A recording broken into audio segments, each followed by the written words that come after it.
Well, hello everybody and welcome to my show. My name is Jason DaCosta and this is Consistent Preterism, where we try to uphold consistency at any and all costs.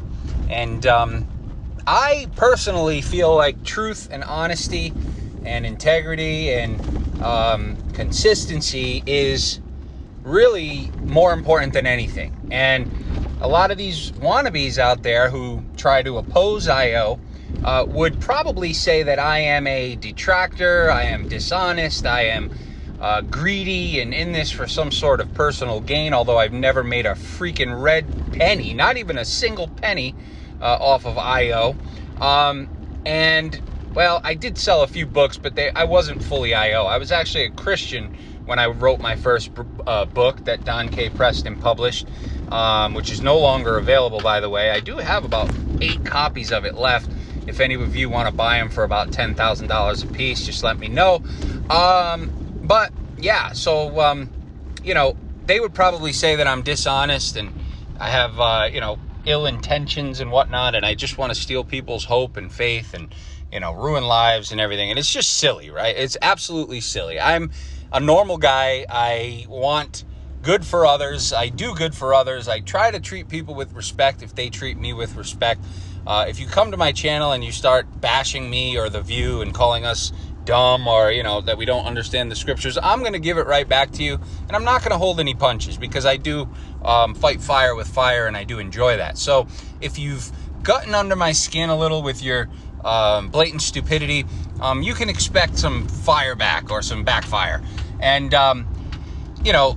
the funny thing is that the dumber the opposer, the more they argue, right? The smart ones, the ones that actually know the Bible and can put things together, decently and in order and, consistently and in context and all that, those ones don't argue, right? The Don Prestons, the other names in preterism, they don't argue, right? They block us is what they do, or they ignore us. They don't like to tangle or lock horns with IO at all.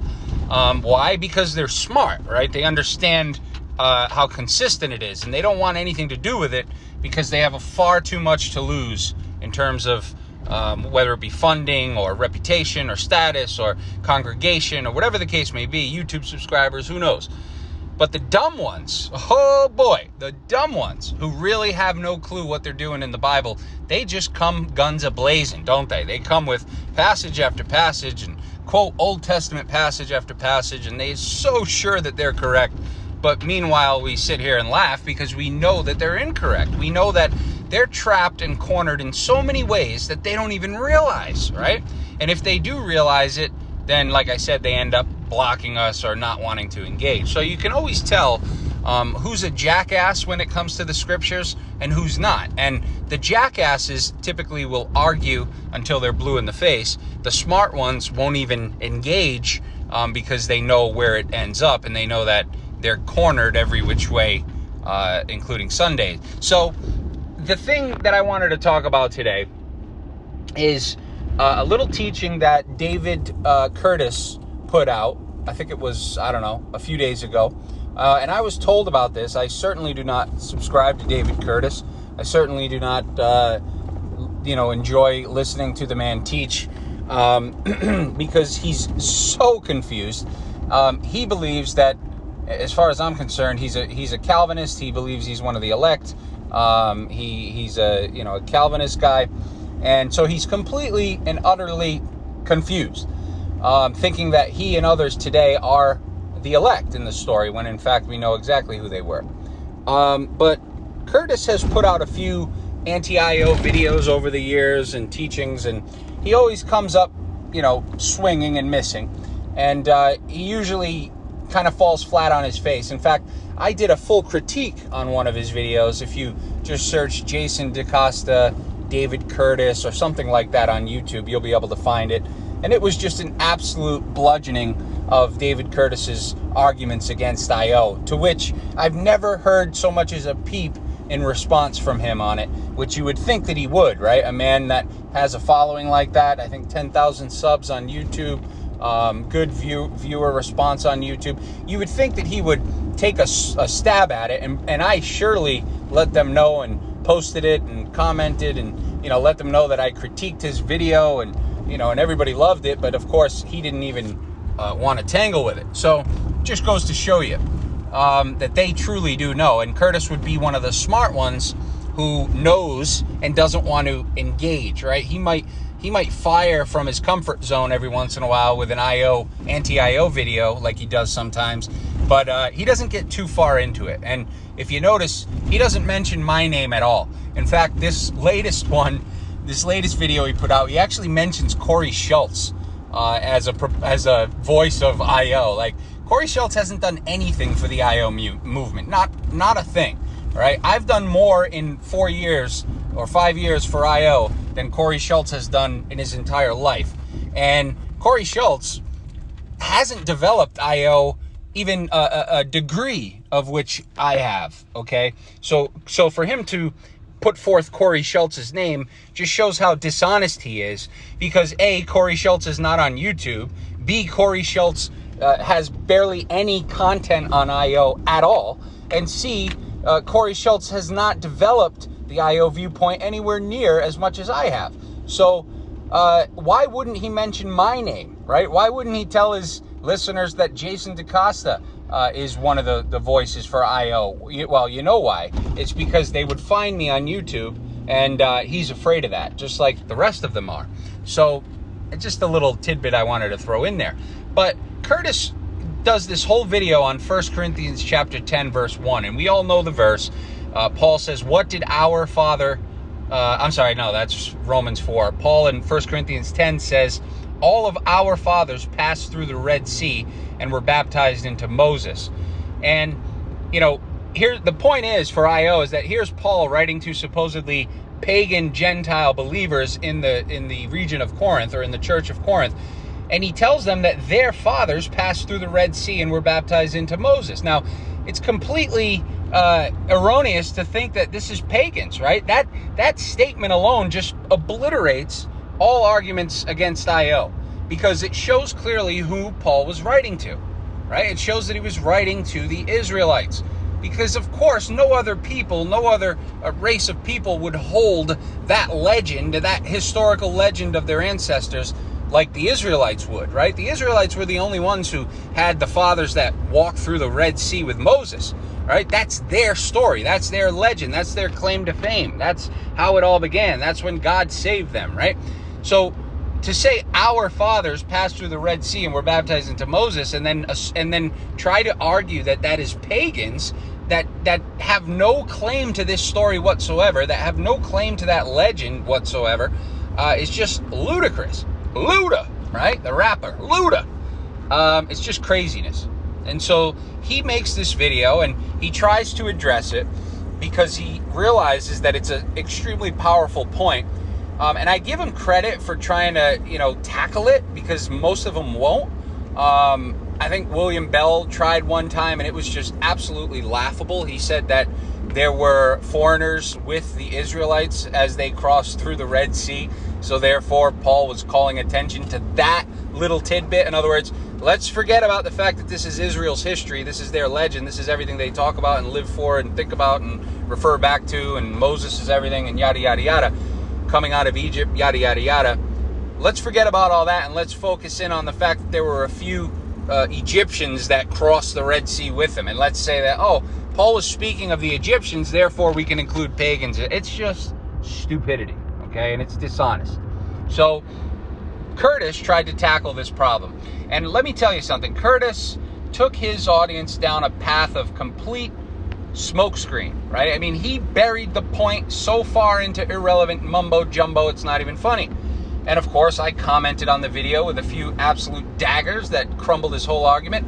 And of course, I got no response whatsoever. Nobody even, a couple people liked it and acknowledged it, but nobody commented back. Nobody tried to argue or defend against what I was saying, which shows a lot as well. But Curtis takes his audience down a path and shows them all sorts of things from Genesis and, all these passages, right? He's taking them into Romans, he's taking them here, he's taking them there, he's taking them everywhere. And one of the things I said is that it's like, dude, really, you really have to teach for an hour and 15 minutes and take your audience all over the Bible to explain this one simple verse in 1 Corinthians 10 verse 1. I mean, to me, that is the clear indicator that he's wrong, right? I mean, if you have to put your own interpretive spin on 50 passages elsewhere just to get to a conclusion, a wacky one at that, on 1 Corinthians 10:1, then you're probably doing something wrong, right? It's like that old saying, if you can't explain it quickly and concisely, you probably don't understand it well enough yourself. And that rings true here, doesn't it? Because Curtis could have just took the clear and logical understanding and interpretation of that passage and said, hey, the Israelites' fathers were the ones who came through the Red Sea with Moses, right? That's no surprise. That's all over the pages of the Bible. That's one of their most famed stories and legends and tales. It's one of the only, the major times that their God redeemed them and saved them and, brought them out of the hand of the Egyptians and yada, yada, yada. And so therefore, when Paul says our fathers passed through the Red Sea with Moses, clearly he's talking about Israelites, right? Clearly he's writing to Israelites whose fathers would have been in that Red Sea crossing with Moses. But instead, Curtis decides he wants to go down a complete rabbit trail or rabbit hole full of irrelevant mumbo jumbo and try to get his audience to think, or I guess believe, that he knows what the hell he's doing. And it was just laughable how hard he tried to sort of bury this under the rug. And his main argument, which is just laughable, is that it's not physical descendants anymore. It's actually spiritual descendants of Israel, right? So his argument was that Paul, in that passage, was speaking to pagans, and it's because now they were spiritual offspring of Israel. So he said in the old was a type, and sure, the Israelites and the Israelites' fathers came through the Red Sea, sure, no problem. But in the New Testament, when Paul writes, he's using that term, our fathers, in a spiritual sense. So it's a spiritual father, right? So it really doesn't make any sense, right? He's trying to connect it somehow by saying that the Israelites of that old covenant were the type. They were the physical Israelites, and they were our fathers somehow because they had faith, and somehow spiritually we are their offspring because we have faith, right? Do you see the ludicrousness, if that's even a word, luda, of it all, right? I mean, it's just wacky, right? It's the wackiest thing you could imagine. And you wonder sometimes, like, have these guys ever considered that maybe taking the simple approach to the scriptures would work actually better, as opposed to having to, drag you around from passage to passage for an hour and 15 minutes just to get to the point on something as simple as 1 Corinthians 10 verse 1? It's just ridiculous, right? So you're now a spiritual descendant of the fathers of Israel who crossed over the Red Sea. Now, first of all, the fathers of Israel who crossed over the Red Sea, you could make the argument that not all of those people had faith, right? I mean, there's a lot of things in that time frame that show that they weren't really faithful, right? What happens when they, eventually do cross over and things of that nature.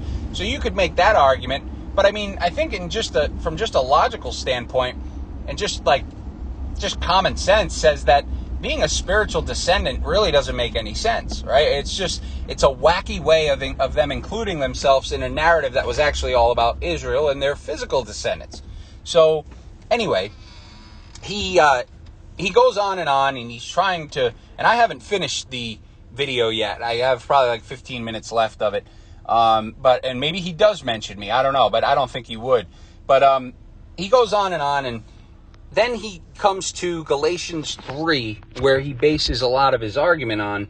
And I don't understand how he ties it together. It's quite confusing, right? But in Galatians 3, he refers to, let's see, I think it's verse 15 forward, or 17. Let me take a look here. No, it's 15. He says, Paul says, "Brethren, I speak in the manner of men, though it is only a man's covenant, yet if it is confirmed, no one annuls or adds to it. Now to Abraham and his seed were the promises made." And then Paul goes on, he says, "He does not say, and to seeds, as of many, but as of one, quote, and to your seed, end quote, who is Christ."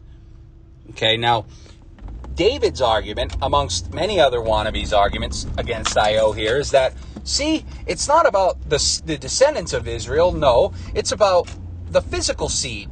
The seed, the singular seed, Christ, right? That's what it's all about. It's not about the Israelites. No. It's about Christ. He and he alone is the singular seed. And in him, pulling into Home Depot here and people are driving like idiots. He and he alone is where the promise is. So we have this singular seed, Christ, and everybody for all eternity fits into Christ. So it's a singular seed, and it's not to be taken as a plural seed as in Israel, right? And this is just wacko. It's wackadoodle, right? Because a guy like Curtis, who knows the scriptures, or I think knows the scriptures, should know that there's plenty of other passages that can disprove that theory, right? Right? Plenty of other passages, right? His whole argument is that it's seed singular, right? Christ is the seed. And everybody sort of funnels into Christ to partake of this spiritual promise, right? Well, let's look at Romans 3, right? Now, mind you, as we go there, I'm going to mention this. In 2 Peter, or 1 Peter, I should say, Peter is writing to the dispersed in the nations. That's who he addresses his letter to. And one of the nations that he writes it to is Galatia, right? The dispersed in Galatia, right? So just think about that. In 2 Peter, Peter actually says that Paul wrote to these same ones in his first epistle. He wrote all of his letters to these same people that Peter was writing to and spoke to them about these things. So what does that prove? Well, it proves that Peter and Paul were writing to the same group. They were writing to the same audience. And who was Peter writing to? Well, he made it very clear, didn't he? He wrote to the dispersed in the nations, Pontus, Galatia, Asia, the elect of the dispersion, to be exact. Okay? Now, I'm sorry, but if Paul wrote to the elect of the dispersion like Peter claims he did, then Paul's not writing to any Joe Blow pagan, right? Because Gentiles or any Joe Blow pagan wouldn't be dispersed in a nation. No, they're already living in the nations. They've been living in the nations. There's nothing dispersed about them, right? They live there.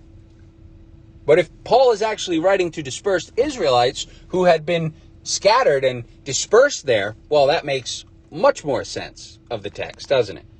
Just a little tidbit to take notice of there. Another dagger of a point. So we have this passage in Romans chapter 4, which totally obliterates anything that he just said. Okay? It says in verse 16, Paul, the same author that wrote this singular seed thing that Curtis and others harp on. Verse 16, Romans 4, therefore it is of faith that it might be according to grace, so that the promise may be certain to all the seed, not only to those who are of the law, but also to those who are of the faith of Abraham, who is the father of us all, as it is written, I have made you the father of many nations. Okay, so now, how devastating of a point is this? How devastating of a passage? We have the same author that wrote the Galatians passage, Paul, and in this text, in Romans 4, Paul says that the promise was according to grace, it's of faith according to grace, so that it might be certain, or it might be sure, to all the seed, right? So, is that singular seed? Of course not. All the seed is plural seed, okay? It's not singular seed. So, when he says that the promise would be sure to all the seed, he's talking about a full, complete number of descendants. That's what seed is. It's descendants. It's in the Old Testament, it's zera, Z-E-R-A. It's physical descendants, offspring, progeny. It's descendants. It's come from the loin descendants. It means nothing else. It never took on a spiritual connotation, not even once, ever in the Bible. The term spiritual Israel you will not find not even one time in the entire Bible, yet David Curtis probably used it 30 times in his teaching. It's unbiblical.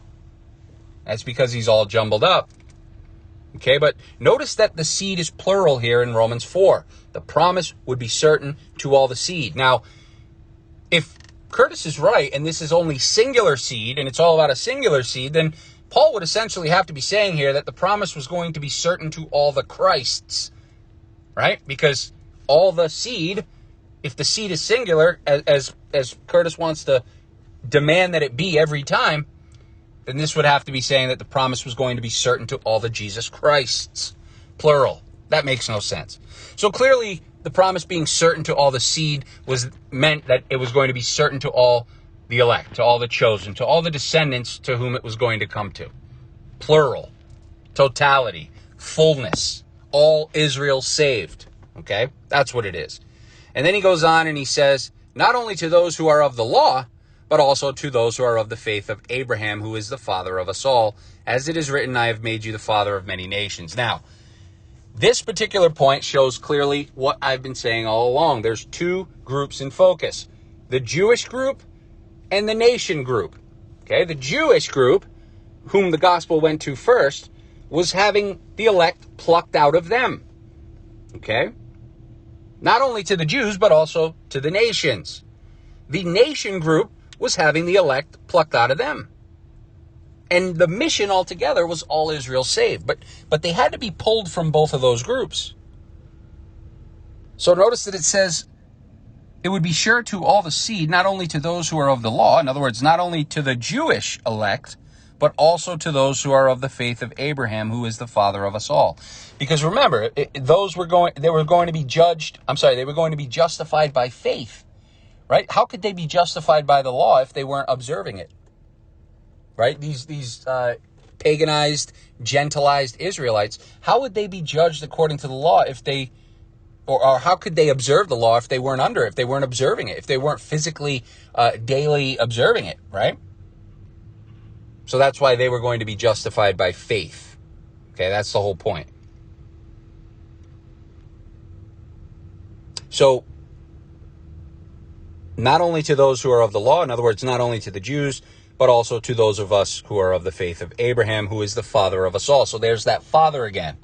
Not spiritual father, okay? No, that doesn't make any sense. Actual father.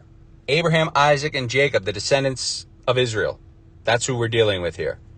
And then he quotes, as it is written, I have made you a father of many nations. Again, reverting back to the promise made to Abraham that in his seed, his descendants, Zeta, would become many nations, many peoples, a fullness of nations. And of course, as Paul said, when the fullness of the nations came in, all Israel would be saved. So the point that I'm trying to make is that they cannot use this Galatians singular seed passage like they try to. Because there's other passages in the Bible that show that indeed it was a plural seed. It was a total number of individuals, which of course just destroys the full preterist viewpoint, because they say that the kingdom goes on forever. There's no end. People will keep coming in. There's no completion. There's no fulfillment. There's nothing, right? It just goes on and on and on and on in the Christian age. But yet here's Paul saying that the promise would be sure to all the seed, plural. Every single one of them that needed to get it would get it before the time came. And this is also what Peter says when he says that the Lord isn't slack, as they questioned where Jesus was. How come he hadn't come yet? Peter said, the Lord isn't slack, like some of you say, but he's long-suffering and he's waiting so that each one of them will come to repentance. He's waiting for each one of them to come to repentance. Each one of who?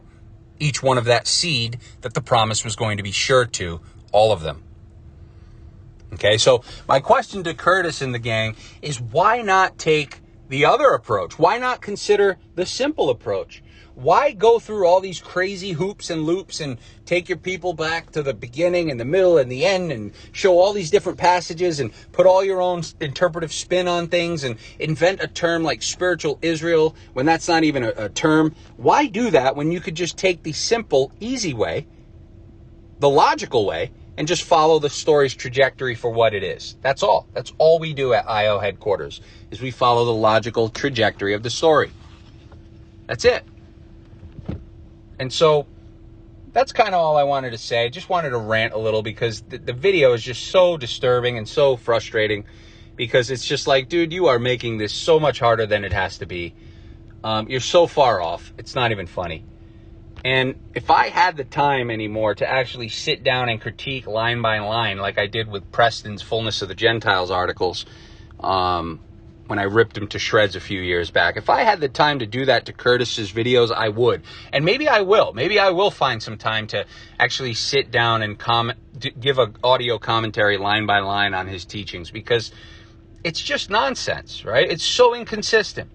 And he makes up terms and things that are nowhere to be found in the story, and he ignores all trajectory as well. So folks, next time somebody uses the singular seed argument against you as an IOer, walk them over to Romans 4:16 and just show them clearly that the promise was going to be certain to all the seed, plural.